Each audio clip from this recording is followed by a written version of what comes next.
Hello Orchid friends, welcome back to my channel. Wherever you are, I hope you're having a great day, staying healthy and staying safe. Today we have a no ID miniature Phalaenopsis that's mounted to a cup, so I kind of call this a cup mount. So from the get-go, I would like to share how I water this orchid, and typically I double cup it and tilt it to one side and then just add whatever amount of water that I deem appropriate for that particular water cycle, and just leave them for about 10-20 minutes while I do other stuff and then come back to it. So this is how I water, because I typically get a lot of questions about how I water orchids mounted to cups. Now, going back in time, this is what it looked like when it was in bloom. And to be honest with you, this video should have been done almost a year ago, and I just forgot about it until recently. I went back to my folders and then I discovered that I never actually made a video to give you guys an update on something I did a year and a half ago. Actually, no, back in 2018. I think that was when I cup mounted this orchid. I think it was end of September 2018, I believe. I may have some photos, if I can find some from that period, to show you what it looked like before. But back to this orchid. This video clip was taken probably around halfway through its bloom cycle, so you can see the first few flowers were already wrinkly. They were on their way out.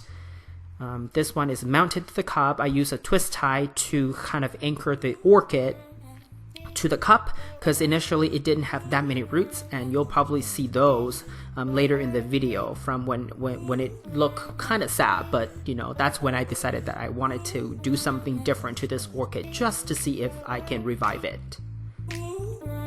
So here, 2018, okay, so this beginning around mid-September 2018, this is what it looked like when it was in water culture.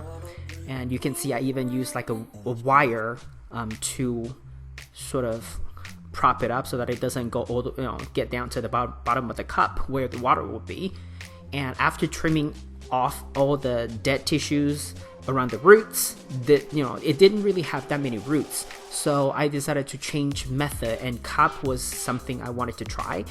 Because I don't really want to mount it to a piece of wood, so I thought, I have a lot of cups, so I'm just gonna customize it and put it onto a cup, and that's what happened.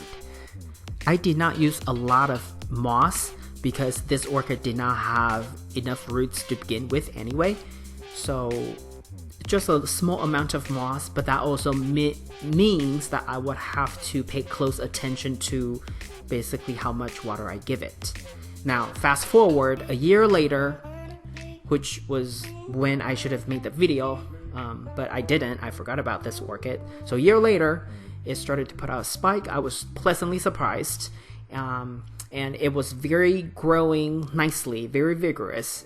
There were some roots that was even growing through the styrofoam that I put in between the orchid and the cup, because I think that orchid was too close to the cup, and I just want to make sure that it has some room in between. I think it just looked nicer that way, but the orchid found a way to grow its root through the styrofoam, so I find that pretty interesting. Anyway, so obviously it was spiking. I was very happy, but for some reason I really forgot to make a video until now. So all together, I have technically 3 orchids in cups mounted, and then the one that you saw on the far right in the picture earlier, that one has been repotted to a traditional setup, and it's also growing and spiking at the moment, so I will find time to make another video on that orchid later. But back to the cup mounts.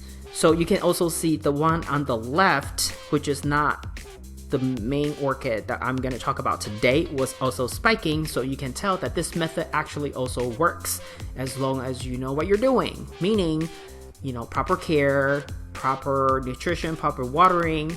But I think watering really is the key here, and that is because it's mounted, so instead of worrying about giving it too much water, you have to worry about underwatering it. And the reason I say that is because the way that it's tilted, even though the moss may be so saturated excess water will drip. And because it has a lot of surface area that's in touch with air, so if you don't have enough humidity in your environment, this, for example, this orchid will become completely bone dry, usually around day 3, maybe day 4, but usually day 3 it's already dry completely. So I do have to make a decision from time to time to whether to give this orchid a subsequent watering, because I like to water most of my orchids once a week on the weekends when I'm free. But for this orchid, I may have to give another round of watering. And here, just, to show you, for excess water, you can either put a cup underneath it or a rug or a towel underneath it, just so that the water wouldn't drip onto other orchids. So it's very simple to do. So I only have 3 orchids mounted to cups. The rest of the orchids are grown in cups in either semi-hydro or traditional inorganic media setup, because I really just only like to water my orchids once a week. And this watering frequency really is a personal choice.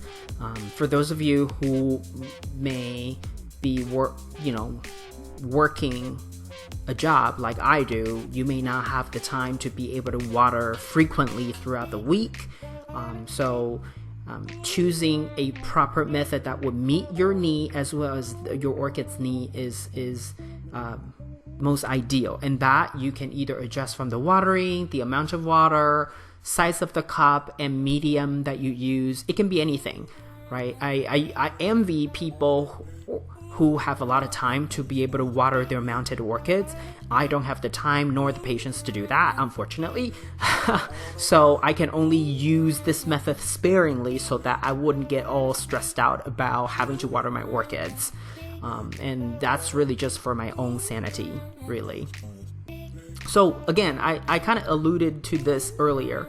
So for most people, you have to worry about overwatering not overwatering your orchids. But with this kind of methods or any kind of mounts per se, you will actually have to worry about the opposite, and that is if there's any possibility that your orchid may be underwater due to the way you grow it, then you may have to observe closely and then make necessary adjustments.